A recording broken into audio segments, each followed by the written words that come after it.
They say you learn the most from losing, Cinderin, and if that's the case, it seems like Mouse are going to go back into game number 2, trying to kind of still make this mid-game push lineup work for them. Cinderin, you have a lot of experience losing, of course. That's why you're the absolute best Dota analyst in the world. So you give me your take. Did they fix the mid-game push problems with this Lycan? They learned a lot from game number 1. They gave the Mag Jugger again. Let's see if they learned anything from that. Okay, so yes, it is a very different approach this time around for Mouse. IG, I would say, very similar lineup in essence. They've obviously swapped out a couple of pieces, but the idea of the lineup is fairly similar. This time, instead of the Crystal Maiden, they have the Ogre Magi. I love this pick. I'm personally really biased for that hero. I love Ogre in general, but in this game, to me, it was an absolutely amazing pick. Really hard for Ricky to deal with early on. Can't really pressure him at all. They have 2 great heroes to give Bloodlust to in Juggernaut and Lina, and arguably even the Magnus can actually use it very well. Right. And they just want to secure their lanes and get off to a good start, and then eventually we're going to reach the same type of game where MouseSports just don't have team fight. Like, they actually don't have any team fight.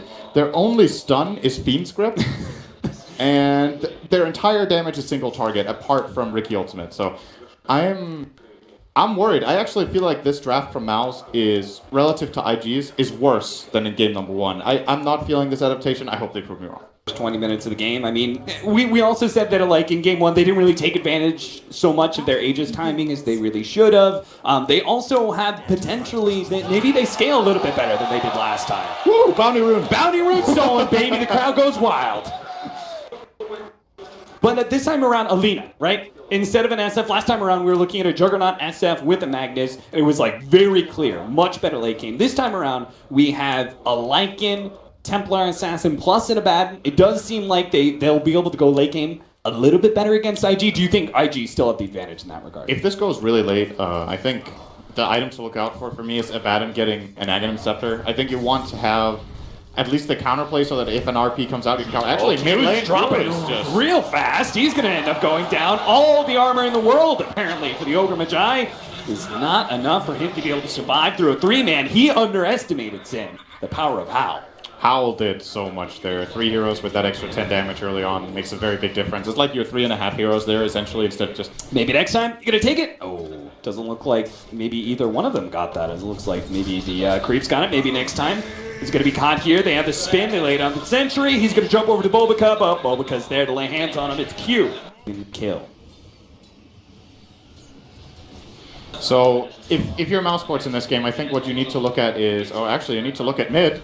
Yeah, this may actually have enough burst damage here because OP is not going to be able to lay out the sun to stop this damage. Thug, hit by the Ignite. Doesn't really care too much. Looks like he should have Refraction coming up soon, so Q is forced to back up. As effective a manner. Oh, mid lane again. Ogre just left. He starts running back, but it's going to be too late. The LSA's dodge. Thug. Oh, they need the right click, but they're not going to. Oh, they get it. Both of them swing. It's going to be Thug who connects first. 3-1 now. 5 minutes in. Once again, MouseSports taking the early lead in the laning phase. The Lycan certainly does.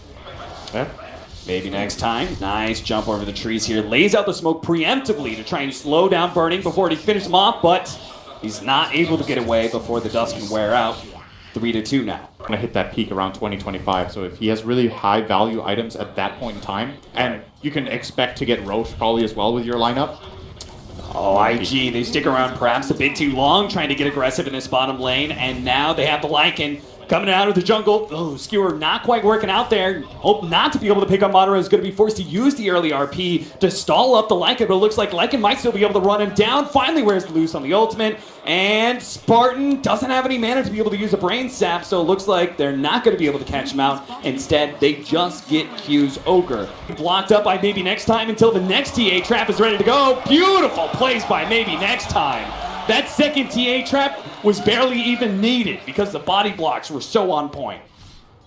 They do this quite a bit. You know, the rotation on the carry. They're going to be able to get the Fiend's Grip onto Burning with the spin going on, so this should be a pretty easy kill, especially with Maybe Next Time able to slow him down. Bulbaco actually threatening the ultimate there. Maybe they silence him, they can stop it, unable to get off that one in time, and now it's going to be Maybe Next Time potentially blown up by OP, but OP in trouble. RP just in time from XXS. Spartan running forward, hoping to be able to catch that Lina, just can't quite get him. Madara gets healed up a little bit, Aphotic Shield doing some work. Is he going to be able to walk away? The Shockwave, not enough. It gets the wall just in time. Skylark keeps his carry alive for the time being. success, blinks forward, but now maybe he's straying a little bit too far. Bobica's there to be able to help him out. Skewer backwards, but Thug's able to finish him off. They look for more. Q's going to be up next, slowing him down. Bobica is sitting on the side here, and he's looking at Madara, who's very low. Does have that armlet toggle. Skylark also doesn't have much mana to work off of. Maybe he can finish him off, but he doesn't want to commit and end up losing his own life. I get out. Nice armlet toggle here from Madara, and of course, they also could play around the Howl here at nighttime. End up getting a good fight there. That looked like it was going to go better for IG than it did, but Mouse salvaged it nicely, keeping the Lycan alive there. Actually be the intention here. They're bringing in the Lycan. Bane is here as well, and yeah, they are going to go for the Roche. Yeah. TV comes in from Abaddon as well. Very important in the last fight as well, by the way. Skylark came in for a very timely aphotic shield on Madara when he was about to die. This is dangerous. IG are actually going to try and fight this one out without the RP. He blinks forward, skewers backwards. They've already blown up, almost blown up Spartan. He gets a little bit of spin, manages to silence himself. Meanwhile, XXS is the target from Madara. Is going to be able to pick up that one along with Bobica and IG. They've stumbled into a world of hurt as they try and contest the Roshan. Last time around, they just gave it up to MouseSports when the timing was best. This time, they try and contest, and it goes oh so horribly for them. It might seem a bit counterintuitive for people to get this item on Lycan since you already have max move speed with Shapeshift, or more than max. Oh, maybe next time. Will probably die here. Yeah. The LSA correct prediction. He did indeed. Good job. This is why you're the best analyst in the world. So they're coming from a mile away. For Mouse to back down at this point in time, at the very least, forced IG back to their base and away from that bottom lane push. That's what's happened. You can already see Burning and Q stall up. Q's going to start TPing back. Burning may have to follow suit here. He's hoping Mouse will back away, and he's going to continue to try and farm here, but you can see Thug is not backing down. He's got the aphotic shield. He's getting some damage onto the tier 3. Oh, Laguna Blade kind of scares him away. Now he's backing down. Yeah. Wonder why. Yeah, well, he's still got the Aegis. Might as well give him the Aegis. Don't need it. All right, so TPs are going to be forced back. Burning took a gamble in some ways. Really have too many openings. I feel like this is a free Roche. I don't think IG can go for this. They learned their lesson last time without RP. This time, okay, good luck. Jesus. Good lord. Roshan doesn't stand a chance, and I have to wonder how much of a chance a tier 3 tower is going to be able to stand against MouseSports' push. You also have to be worried about getting Overgrowth. Overgrowth can also sit up the Skewer, and if your Aphotic Shield one off, the other one's available. Nice aggressive force Oh, that's a cool play. Managed to get the Nightmare following that up. OP being set up on. They're going to try and finish him off with the Fiend's Grip. Easy kill for Thug. He pops a BKB nice and early, ensuring a 1-2 punch. They managed to get a third kill on Bobica, and Entangle's not going to be enough. Now Moderate's going to be freed from the roots, and immediately starts focusing on that tier 3. Now the backdoor protection is up for the time being, and they also pop the glyph. The creeps are closing in very rapidly though. Madara, he's going to run out of his ultimate here pretty soon, but it may be enough for them to be able to take this tier 3. Beautiful. Oh, blink forward, nice! Beautiful smoke cloud there for maybe next time. Stop at the skewer. He still managed to get it back with the RP following up, but a beautiful defensive Nightmare. Actually protects Thug a little bit, but it looks like they are going to be able to finish him off. Fraction goes off, a little bit more HP, has an aphotic shield, a little bit more heal. Thug is actually barely surviving through all this until he finally loses that Aegis. Now the question is, can IG kill him a second time? LSA timed out, but they managed to get the Omni Slash onto Thug. He's protected a little bit by that aphotic shield, managed to finish off Q again on a sliver of HP. Both refraction and aphotic shield, not going to be enough. IG pounce. They see the opportunity. They've taken out a core, they get an extra support, and are going to be able to find the Abaddon as well. Big pickups on both sides, but they lost their tier 3 tower. Not only did they get the Lina, but the IG team had this help a friend syndrome where they're trying to save this Lina. Can't really actually save, so Ogre dies, then Treant dies. And in spite of all of that going against IG, they still defended. Really impressive, in my opinion, that they don't lose barracks there. Form. He has also gone Diffusal first in a game, I believe, so good variety. But this is the tested and true build that we're seeing coming out from the Riki right now. Completely standard, and when you're in this kind of position, it definitely works. So, Death OTA, 9-second BKB. Do they want to try? Got Lycan BKB, they have Skylark with the Aghanim Scepter as well. It does seem like their team fight is beginning to be overwhelming. He is actually going straight Mjolnir, Melina.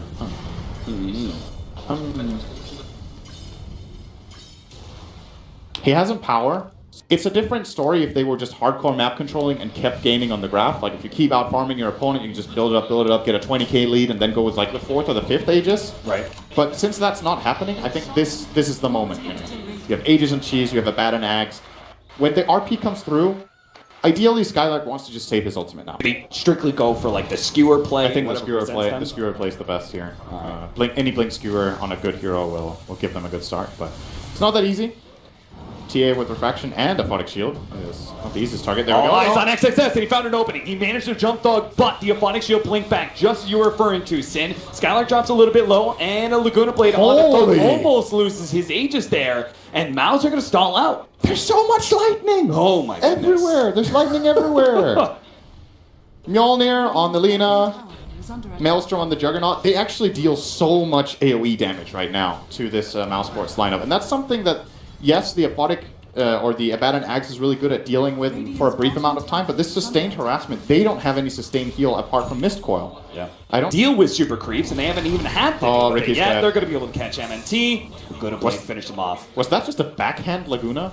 Yeah, it was. It was just like pimp hand, strong hand, you know. Bitch slap the Ricky. Yeah, just knock him around a little bit. And once again, burning. Oh, aggressive force staff. Once again with the Fiend's Grip. A defensive force staff goes out. OP actually takes a bit of damage there, but does manage to get back to his well.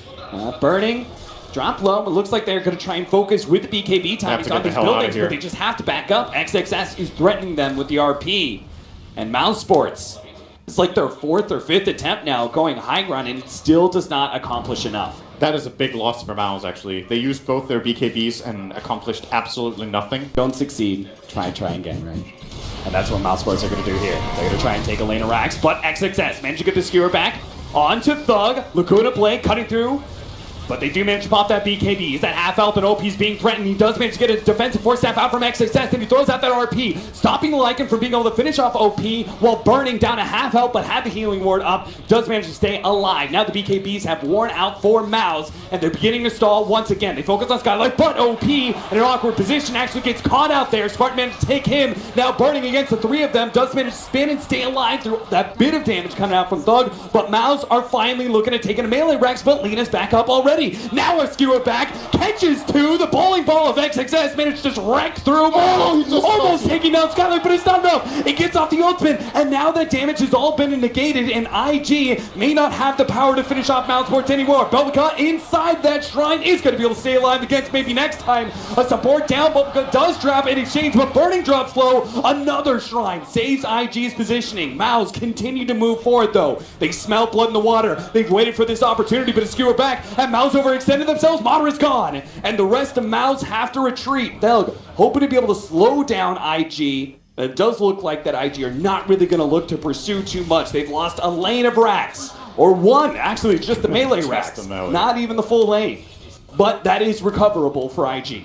Yeah, those are really like the maxed out MouseSports, right? So IG, they could even lose this second lane of racks and still push this lane, still manage to survive because Mouse may still stall out. Oh, they're splitting up nicely. Little Madara's in the bottom lane. It's just a distraction. IG have not even noticed yet. Yeah, they're starting to move, but the tier 3's already gone. The melee axe is going to go down soon. A BKB activated by Thug. He says, if you go for Madara, I'll take you. He managed to pick up one already. XXS is gone with no RP and no buyback. Burning is already down. He's trying to finish up the rest of these members of Mouse. They say bottom is gone. We have to kill the Mouse members, and Skylark is going to fall as well, so they took 2 cores out of that.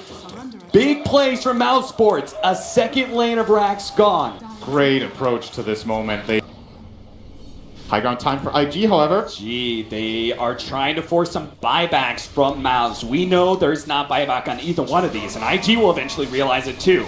A bash onto Burning as he focuses onto that tier 3 tower. The very minimum, they're hoping to be able to unlock shrines here, but a glyph use and Madara threatening with the ultimate. IG still have to be careful. Still scared a little bit of those buybacks. Now jump forward. Madara actually dropping low. Force tap forward. Entangle as well, but Madara pops the BKB and the damage isn't enough. He managed to get himself away, and now MouseSports, their 2 cores will come back naturally, and they leave their tier 3 tower at half HP. Great hold. And jeez, but RP goes out. They manage to smoke up, wrap around, manage to find Madara. Will bring him down pretty easily. He actually just bought an item. He doesn't have buyback. This could be a very, very costly mistake for Mouse. The Roche is spawning in 20 seconds. Roche spawns, so they don't even know that Roshan is up. And Mouse have the advantage in terms of just raw knowledge here. If they get this Roche in a 4-on-5 scenario, that is absolutely huge for them, and it looks like it is going to happen. Just the threat of TA going up through mid because Ricky was there to push in the first place scares IG enough that they have to go back to base, and Mouse will claim it here. Aegis and Cheese going their way. Cheese is currently on maybe next time, and the Aegis sitting on the Templar Assassin of Thug. RP. Yep. That being said, I don't see any way that this one push actually results in the lane of Raxus, because we do have some buybacks. Yeah. Burning has one. That's a very big one. Good stun. Leading things off, trying to get some damage out. Fiend's grip onto Burning to move him forward deeper into the trees. Double force down. They actually get him all the way on top of the cliff. Maybe that's not so good. What can Burning do here? He can't actually get away. They're wiping through the rest of the IG members, and they're focusing on the tier 3 tower while Spartan just controls Burning. You're my puppet now, he says. He keeps him onto that cliff while Skylark and the rest can focus on these buildings. They're just trying to stop his TP out, who finally managed to get down. The tier 3 is already gone, though, and some of the IG members have gone. OP just comes back up from his death timer, and Omni Slash goes down, but Mouse fully focused on the buildings at this point. It is an objective game. They've taken on the melee racks, soon to be focusing on the range racks. Irrecoverable damage that Thug is going to be able to get out. Takes that range racks. It is gone. Mega creeps have been achieved from MouseSports. They just need to try and get as many members out as possible. RP laid down by XXS. They really want to be able to take Mono right here. They need to be able to get these kills and somehow force buybacks, but if Mono runs himself away, or maybe he fights, he turns, he fights, he looks for Bulbaka, is able to take him down. OP's threatened, has to go back to the fountain. That leaves XXS with a 3-man RP, but can Burning possibly output the damage to be able to finish him off? It just doesn't seem possible. Burning is melting. He goes down, and IG, they lose game 2. MouseSports are in their feet in the booth. Sick game from them. Really, really good stuff. And all of it, again, it just comes down to Mouse see these very small windows of opportunity. Again, this time it's on Burning. They put this amount of pressure with the, I think it was the Fiend script again this time around on Burning that forced the 4-steps out. Arguably unfortunate that he gets forced off on the cliff there. I think that might be a defense if they don't do it. But at the same time, can't really blame IG for using both 4-steps. Maybe one isn't enough. Thug just follows through, keeps on the pressure on Burning, who's stunned for an eternity. And with him getting stuck on that cliff, regardless, they still were in a great position there, Mao.